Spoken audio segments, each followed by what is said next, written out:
Բայց այս ժամի նորությունները ներկայացնում հորիզոն լրատվականը 1 մայիսի 5-շաբթի։ Մայիսի 1 աշխատանքի և աշխատավորների միջազգային օրն է, այն նշում է աշխարհի 142 երկրներում, իսկ Հայաստանում օրը նշանավորում է ընդամենը ոչ աշխատանքային օր լինելով և մեկ էլ հին սերնդի խորհրդային տարիներին ունեցած հիշողություններով, երբ օրը տոն էր դառնում, տոնական շքերթն էլ անպակաս էր։ Վարչապետ Նիկոլ Փաշինյանը շնորհավորական ուղերձ է եղել աշխատանքի և աշխատավորների համերաշխության միջազգային օրվա առիթով։ Սիրելի ժողովուրդ, Հայաստանի Հանրապետության սիրելի քաղաքացիներ, մայիսի 1-ին նշում ենք աշխատանքի և աշխատավորների համերաշխության միջազգային օրը և ուզում եմ բոլորիս շնորհավորել օրվա առիթով։ Քաղաքակրթությունը ձևավորվել ու զարգանում է աշխատանքի արդյունքում և աշխատանքն է այն գործիքը, որով հնարավոր է անհատի և հանրության կյանքն ավելի լավը դարձնել։ Ասվածի մեջ բանալի արտահայտությունը հնարավորեն է։ Աշխատանքն իհարկե անհատի և հանրության կյանքն ավելի լավը դարձնելու անհրաժեշտ, բայց ոչ բավարար պայման է, որովհետև գոհացուցիչ արդյունքներ բերում է միայն արդյունավետ աշխատանքը, իսկ արդյունավետ լինելու համար աշխատանքը պետք է հիմնված լինի գիտելիքի շարունակաբար զարգացող հմտության, այսինքն կրթության ու կրթվելու վրա։ Սովորաբար, երբ ասում ենք կրթություն, գիտելիք, գիտելիքահենք աշխատանք, ասոցիատիվ հասկանում են գիտատեխնիկական, տեխնոլոգիական, հետազոտական աշխատանքն, ինչ իհարկե սխալ չէ, բայց ցանկացած աշխատանք շատ ավելի արդյունավետ է, երբ հիմնված է տվյալ աշխատանքի, նրա նրբությունների և առանձնահատկությունների մասին սեփական գիտելիքն ընդլայնելու և հարստացնելու գործելակերպի վրա։ Սա վերաբերում է ամեն ինչին՝ արհեստին, արվեստին, ձեռներեցությանը, գյուղատնտեսությանը, մանկավարժությանը, պետական, զինվորական, համայնքային ծառայությանը, բանվորությանն ու առաջնորդությանը և բարեկեցության հասել ու հասնում են այն պետությունները և հանրությունները, որոնք առաջնորդվում են այս տրամաբանությամբ։ Կառավարությունն ու կառավարող մեծամասնությունը Հայաստանի Հանրապետությունն առաջնորդվում են այս տրամաբանությամբ, հասկանալով, որ սա պարզ ճանապարհ չէ, որովհետև խոսել գիտելիքն ընդլայնելու, հանրությունը զարգացնելու անհրաժեշտության մասին նշանակում է արձանագրել, որ մենք ինչ-որ բան չգիտենք։ Ու երբեմն անհատական, հանրային, սեփական մակարդակով հեշտ չէ խոստովանել, որ մենք ինչ-որ բան չգիտենք, չնայած ակնհայտ է, որ բոլոր տեղերում բոլորն ինչ-որ բան չգիտեն։ Եվ թերևս մենք պետք է ուժ ունենանք խոստովանելու, որ մենք վատ ենք ապրում մեր չիմացածի չափով և լավ ապրում ենք մեր իմացածի չափով։ Եվ մեր բարեկեցությունն ընդլայնելու համար մեզ պետք է փոքրացնել մեր չիմացածի ծավալը և ընդլայնել մեր իմացածի ծավալը։ Իսկ սա հնարավոր է աշխատանքի և կրթության և աշխատանքի ամենասերտ փոխկապակցման միջոցով։ Սիրելի ժողովուրդ, Հայաստանի Հանրապետության սիրելի քաղաքացիներ, շնորհավորում եմ բոլորիդ աշխատանքի և աշխատողների համերաշխության օրվա առիթով և ցանկանում եմ, որ աշխատանքն արդյունքի վայելում և ստեղծագործական բերկրանք նշանակի մեր բոլոր քաղաքացիների, մեր հանրության համար, որովհետև աշխատանքը պետք է լինի արդյունք ստեղծելու և այդ արդյունքը վայելելու միջոց։ Եվ կեցցե Հայաստանի Հանրապետությունը։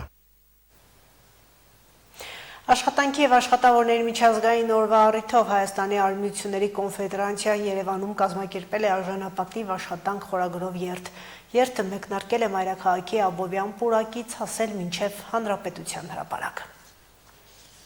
Այսօր օրացույցում նշվում է ոչ աշխատանքային, սակայն այն հիշեցում է այն մասին, որ աշխատանքային իրավունքները պետք է լինեն պաշտպանված։ Մայիսի 1 ունի պատմական ծագում։ 19-րդ դարի վերջին Չիկագոյում աշխատավորներն ընդվզել են երկարատև աշխատանքի ու վատ պայմանների դեմ։ Իսկ Հայաստանում մայիսի 1-յան այս երթը կրում է արժանապատիվ աշխատանք խորագիրը։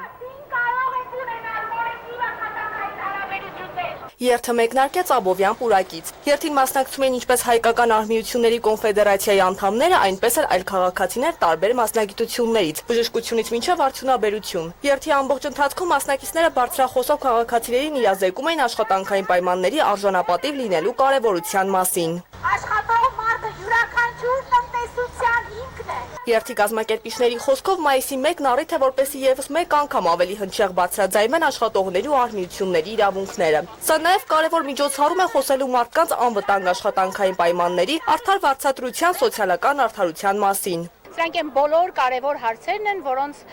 համար պիտի հետևողական լինել, ամեն օր սրա համար պայքարել, ոչ միայն մայիսի 1-ին, միայն օրենսդրությամբ դա բավարար չէ, պետք է նաև այդ մշակույթը ունենալ, վարքագծային կանոնները կարողանալ փոխել, որպեսզի աշխատողը ինքը պահանջատեր լինի այդ իրավունքի պաշտպանությանը, ինքը մտածի դրա մասին, տեղյակ լինի իր աշխատանքային իրավունքներից, այլապես պարզապես կխախտվեն աշխատանքային իրավունքները եւ եթե աշխատողը լռում է դրա մասին, ոչինչ անել չենք կարող։ Մանասերյանը հիշեցրեց, աշխատանքի ընդունվելուց առաջ քաղաքացիները պետք է պարտադիր ծանոթանան աշխատանքային պայմանագրի դրույթներին, հետագայում իրավական խնդիրներից խուսափելու համար եւ հայտնեց, որ 2024 թվականի ընթացքում կոնֆեդերացիան ստացել է 655 դիմում բողոք, որոնք առնչվել են աշխատանքային հարաբերություններում արձանագրված իրավախախտումներին։ 655 բողոքները եղել են բազմաբնույթ։ Ինչպես նշեց կոնֆեդերացիայի նախագահը, պրոբլեմը երկուստեք է եւ առնչվում է ինչպես գործատուների վարքագծին, այնպես էլ աշխատողների անբավարար իրազեկվածությանը։ Ուստի հաճախ իրականացվում է քաղաքացիների իրազեկման արշավներ տարբեր հարթակներում։ Ինչպիսի իրավունքներ ունի աշխատողը, արտաժամյա աշխատանքի համար պետք է պարտադիր վճարվի եւ այն չի կարող գերազանցել ընդհանուր աշխատաժամանակը 48 ժամը շաբաթական, գիշերային աշխատանքի համար առանձին վճարվում է, թե դա տոնական օր է կամ հիշատակի օր է, կրկնակի վճարվում է, եթե այդ օրը աշխատում է։ Արձակուրդի իրավունքը նվազագույնը 20 աշխատանքային օր է տարին աշխատողի համար, հա, դուք կարող եք օգտվել մասերով կամ ամբողջական։ Եթե դուք արձակուրդում եք, բայց ձեզ կանչում են աշխատանքի հետ, պետք է հետ կանչ ձևակերպի եւ այդ օրերը դուք պահպանելու եք արձակուրդի։ Նույնը, եթե օրինակ ժամանակավոր անաշխատանքություն եք ձեռք բերել, բյուլետեն, հա, այսպես ասեմ, այդ օրերի համար երկարացվում է այդքան օրով ձեր արձակուրդը։ Գործատուի կողմից աշխատանքից ազատումն էլ պետք է լինի հիմնավոր։ Կառուցվածքային փոփոխությունների դեպքում պետք է աշխատակիցը ծանոթվի 2 ամիս առաջ, ապա տրվի արձակման նպաստ ու վերջնահաշվարկ։ Աշխատողների միջազգային տոննա, աշխատավորի շահերին տեղյակ լինելու, ընդհուպ տնօրենից մինչև ամենավերև, բարձրաձայնում են կարիքները, պահանջները, սպասելով, հավատալով, քայլ առ քայլ, որպեսզի այդ պահանջները լրացվի։ Հավատում ենք։ Ինչպես ներկայացրին կազմակերպիչները, 2024-ին ստացված բողոք դիմումների իրավախախտումների գերակշռող մասը վերաբերում է սխալ կիրառված կարգապահական տույժերին, աշխատանքից ազատվելուց հետո վերջնահաշվարկ չստանալու դեպքերին, մարդկանց արձակուրդ տրամադրելու խնդրին։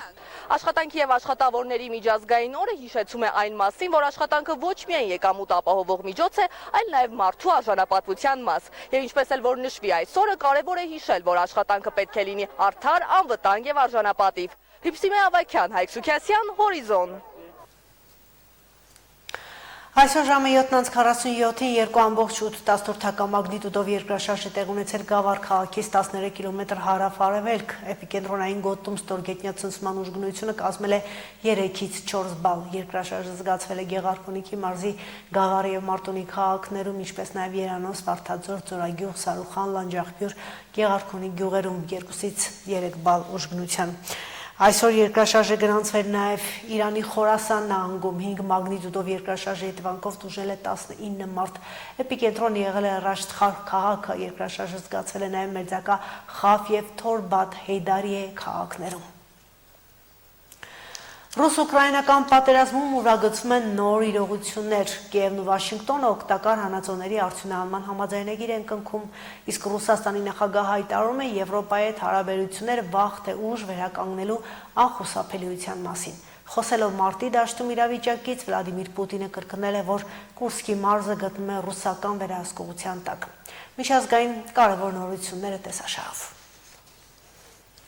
Կիևը եւ Վաշինգտոնը համաձայնագիր են ստորագրել օգտակար հանածոների համատեղ արդյունահանման եւ Ուկրաինայի վերականգնման համար ներդրումային հիմնադրամի ստեղծման մասին, հաղորդում է ԱՄՆ ֆինանսների նախարարությունը։ Այս տնտեսական համագործակցությունը թույլ է տալիս երկու երկրներին աշխատել միասին, ապահովելու, որ մեր երկու ակտիվները, տաղանդները եւ կարողությունները արագացնեն Ուկրաինայի տնտեսական վերականգնումը, ասվում է ԱՄՆ ֆինանսների նախարարության հայտարարության մեջ։ Միևնույն ժամանակ ԱՄՆ ֆինանսների նախարարությունը պարզաբանում է, որ կողմերը կաշխատեն վերջնական հաստատման վրա, թե ինչպես է կառավարվելու ծրագիրը եւ զարգացվելու այս կարևոր գործընկերությունը։ Փաստաթղթի ստորագրման մասին հայտարարել է նաև Վաշինգտոնում գտնվող Ուկրաինայի էկոնոմիկայի նախարար Յուլիա Սվիրիդենկոն։ Նա հավելել է, որ համաձայնագիրը պետք է վավերացվի Ուկրաինայի Գերագույն Ռադայի կողմից։ Կիևի եւ Վաշինգտոնի միջև կնքված ուկրաինական հանքային գործարքը կօգնի ԱՄՆ-ին փոխհատուցել այն միլիարդները, որոնք նա ծախսել է աջակցելու երկրին, որն ավելի քան 3 տարի պաշտպանում է իրեն ռուսական ագրեսիայից։ Ընդ որում Ամերիկայի Միացյալ Նահանգները կստանա նույնիսկ ավելին, քան 350 միլիարդ դոլարը, որը ծախսվել է այս օգնության համար։ Այս մասին առավոտյան News Nation լրատվական ցանցի եթերում հայտարարել է ԱՄՆ նախագահ Դոնալդ Թրամփը։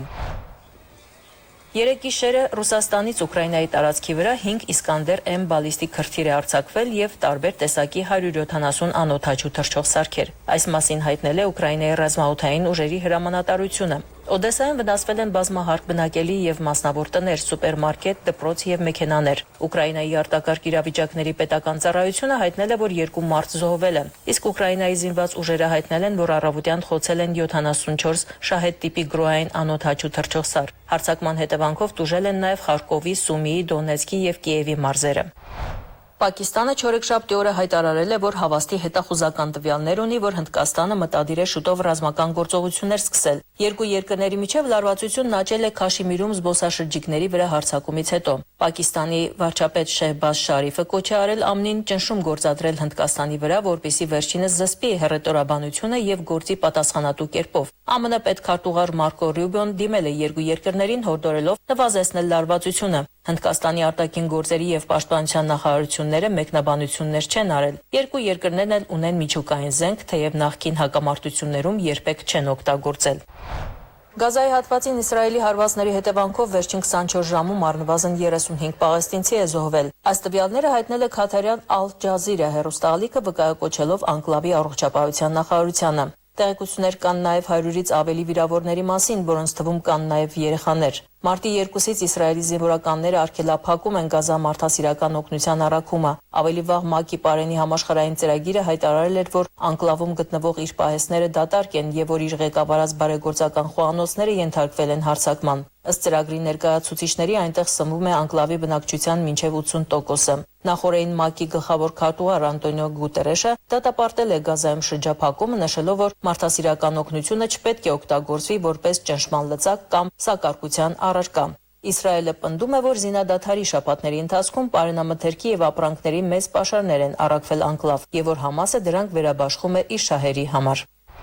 Իսրայելում շարունակում են մոլեգնել լայնածավալ անտառային հրդեհները, դրանք արագորեն տարածվում են ուժեղ քամու եւ ջերմության հետևանքով։ Որոշ շրջաններում տարհանում են բնակիչներին, արգելափակվել են ավտոճանապարհները, դադարեցվել են գնացքների երթևեկությունը։ Կրակը տարածվել է նաեւ Երուսաղեմի արվարձաններում։ Երկրի իշխանությունները դիմել են միջազգային գործընկերներին օգնության խնդրանքով։ Ենթադրվում է, որ որոշ հրդեհների պատճառ կարող են դառնալ հրկիզումները։ Մի քանի կասկածյալ ձերբակալվել է։ Ավելի վաղ Համաս խմբավորման հետ կապված սոցցանցային էջերը կոչ էին արել հրկիզումներ կազմակերպել Իսրայելում։ 116 տարեկան 326 օրական հասակում մահացել է մոլորակի ամենատարեց մարդը, բրազիլացի միանձնուհի Ինա Կանաբարո Լուկասը, հայտնում է BBC-ն։ Ինա Կանաբարոն ծնվել է 1908 թվականի հունիսի 8-ին։ Նա միանձնուհի էր դարձել 1934 թվականին 26 տարեկանում առաջին եւ երկրորդ համաշխարհային պատերազմների միջև ընկած ժամանակահատվածում։ Կանաբարում երկրի ամենատարեց բնակչի կարգավիճակ է ստացել 2024 թվականի դեկտեմբերին ճապոնացի Տոմիկո Իտոկայի մահից հետո։ Վերջինս ապրել էր 116 տարի։ Համաձայն ամերիկյան գերոնտոլոգիայի հետազոտական խմբի եւ Longevity Quest տվյալների բազայի այժմ աշխարհի ամենատարեց բնակչի կոչումը պատկանել է Էթել Քաթերհեմին, 115-ամյա կնոջը Սուրեից, Մերձ Բրիտանիա։ Ալլա Ղալաչյան, Հորիզոն։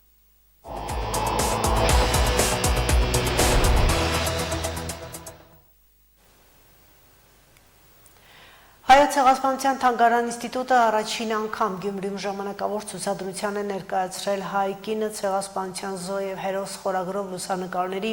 վավերագրական նյութերի բացառիկ հավաքածուն 20-րդ դարի ոճրագործության մասին պատմական փաստերին ու փաստաթղթերին ծանոթանալու համար ցուցադրության վայր է ընտրվել Կումայրի պատմամշակութային արգելոց թանգարանի ցուցասրահը։ Կումայրի արգելոց թանգարանի ցուցասրահում գաղթի ճամփով անցած կոտորածից փրկված կանանց լուսանկարներն են։ Վավերագրական փաստերը, որոնք հայոց ցեղասպանության թանգարան ինստիտուտի գիտաշխատողների տարիների հավաքչական աշխատանքների արդյունքն են։ Փաստագրական նյութերը հավաքվել են ոչ միայն Հայաստանի, նաև արտերկրի թանգարաններից։ Ամեն մի լուսանկար մի մեծ պատմություն է դժոխային ճանապարհով անցած հայ կանանց խիզախության ու տառապանքի մասին։ Մենք շատ հաճախ խոսում ենք զոհերի մասին, սպանվածների մասին եւ ցեղասպանության մասին խոսելիս անմիջապես հասկանում ենք մասսայական սպանություններ։ Սակայն նաեւ այս ցուցադրությունով ուզում ենք ցույց տալ, որ ցեղասպանության գործիք էր նաեւ հայ կանանց եւ երեխաների բռնի ասիմիլյացիան, զուլումը։ Մոտավոր հաշվարկներով շուրջ 200,000 հայ երեխա եւ կին ցեղասպանության տարիներին բռնի տեղափոխվել եւ զուլվել է թշնամու համայնքի մեջ։ ցուցադրության միջոցով փորձել ենք ընդլայնել հայոց ցեղասպանության տարիներին կնոջ զոհ եւ հերոս լինելու կերպարը, այսինքն զոհ չեն միայն այն կանայք, ովքեր սպանվեցին կամ խոշտանգվեցին, այլ նաեւ կանայք, ովքեր ուրեմն առևանգվում էին տեղահանության ճանապարհին, հա, ստրկական շուկաներում վաճառվում, ուրեմն հայտնվում թուրքական հարեմներում եւ իսլամական տներում ենթարկվում էին բազմաթիվ սեռական եւ այլ բռնությունների, դաջվածքներ էին ստիպված լինում կրել իրենց մարմինների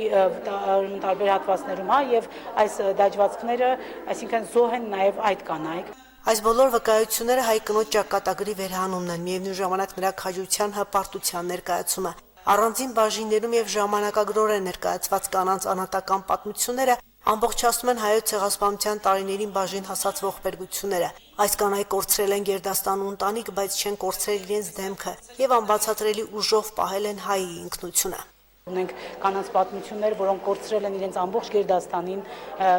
ուրեմն 5-ից ավելի երեխաներին, ունենք կին, որ իր 7 երեխաներին է կորցրել եւ մինչեւ վերջին պահը դեռ հույս ուներ, որ կգտնի տեղահանության ճանապարհին կորցրել էր եւ հույս ուներ գոնե մեկին կգտնի, բայց այդպես էլ չի գտնում եւ իր վիշտը իր ներսում խեղդելով կարողացավ վերագտնել իրեն եւ ուրեմն կարողացավ նաեւ հայության բեկորների եւ հայ որբերի փրկության գործով Տեսեք, այնտեղ մի հետաքրքիր արձանագրություն կա, երբ կինը ինքը ասում է, որ ավելի լավ է կախաղան բարձրանամ, քան իսլամանամ, եւ նա այդ ճակատագիրն էլ կրեց, երբ Փաշան առաջարկում է ամուսնանալ, նա գերադասում է մահանալ, փաստորեն թուրքական յատաղանին զոհ է գնում, բայց չի ուրանում իր հավատքը։ Պատմությունների շարքում ուշագրավ է Մշեցի Գյուլիզարի կերպարը։ Նա առաջին հայ կին էր, որ իսլամացվել է, բայց համարձակություն է ունեցել դիմելու դատարան եւ պաշտպանելու իր ազգային ինքնությունը։ Սա Օսմանյան Թուրքիայում կնոջ իրավունքի պաշտպանության ամենավառ օրինակներից էր, որը մեծ աղմուկ էր բարձրացրել։ Մշեցի Գյուլիզարն է, իր պատմության միջոցով փորձել ենք ներկայացնել նաև կանանց իրավունքների հարցերը մինչև ցեղասպանությունը Օսմանյան կայսրությունում, ինչպես էին ոտնահարված հայ կանանց, ընդհանրապես քրիստոնյաների, այդ եւ կանանց իրավունքները, կանայք առևանգվում էին, ուրեմն բռնությունների էին ենթարկվում եւ թերևս Գյուլիզարը մի առաջին հայ կինն էր Օսմանյան կայսրության պատմության մեջ, ով դիմեց դատարան, շահեց դատը եւ վերականգնեց իր իրավունքները, նրան առևանգել էր քուրդ աշիրետապետ Մուսաբեկը, Գյուլիզարը կարողացավ վերականգնել իր իրավունքները։ Թե ինչ կենցաղով ու մշակույթով է ապրել հայ կինը Օսմանյան կայսրությունում բացահայտում են բազմաթիվ ցուցանմուշները։ Դրանք անձնական իրեր են, տարազային հագուստները, զարդերը եւ այլն։ Ցուցասրահում տեղ են գտել նաեւ բնօրինակ բացառիկ լուսանկարներ, փաստաթղթեր, հուշագրություններ, անգամ երաժշտական գործիքներ, որոնք Շիրակի երկրագիտական թանգարանի պահոստների հարստությունն է։ Դրանք առաջին անգամ են ցուցադրության հանվել։ Այստեղ նաև եզակի ցուցանմուշներ ունենք, դա բռնոտու համար նախատեսված կնոջ ամանն է, որի վրա կա արձանագրություն Վան 1812 թիվ։ Վանի ոսկերիչների կողմից պատրաստված գոտին է եւ պայուսակը, որը նույնպես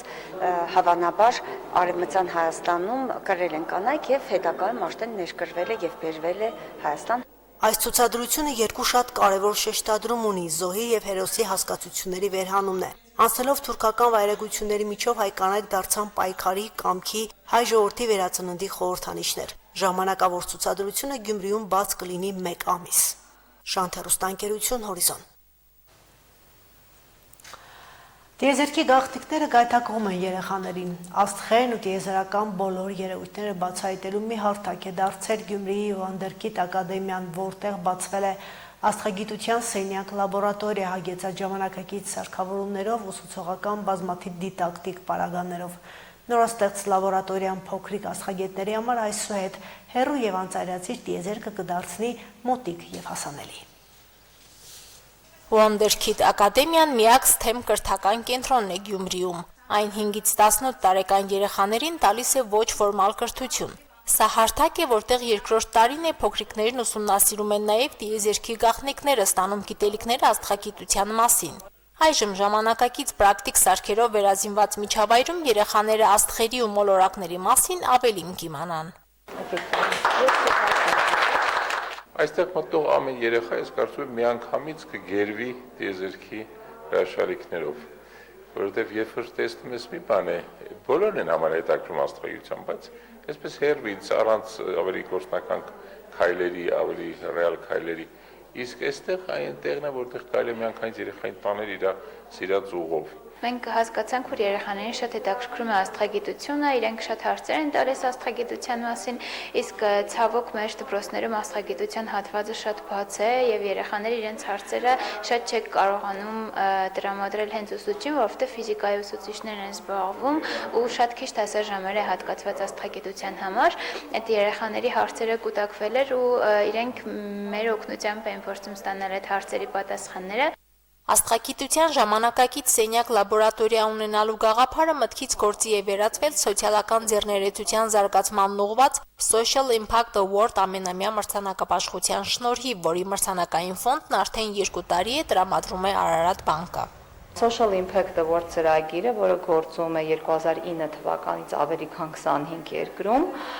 Եվս իրականացվում է Երևանում եւ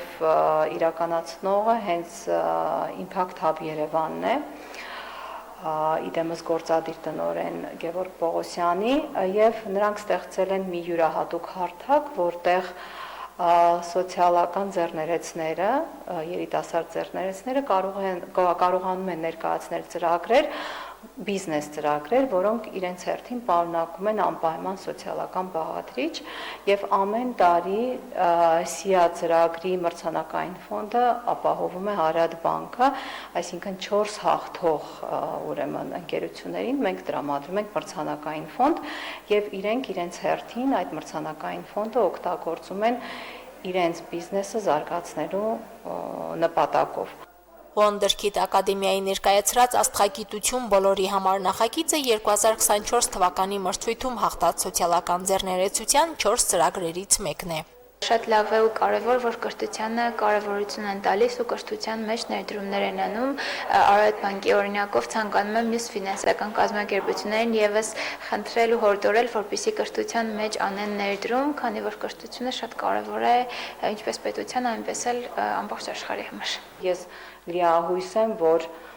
երեխաները այս բոլոր ռեսուրսները օգտագործելով շատ լավ արդյունքներ կգրանցեն թե տեղական թե միջազգային հարթակներում, որովհետև արդեն իսկ առանց այս սարքավորումների երեխաները լուրջ ուրեմն արդյունքներ են գրանցել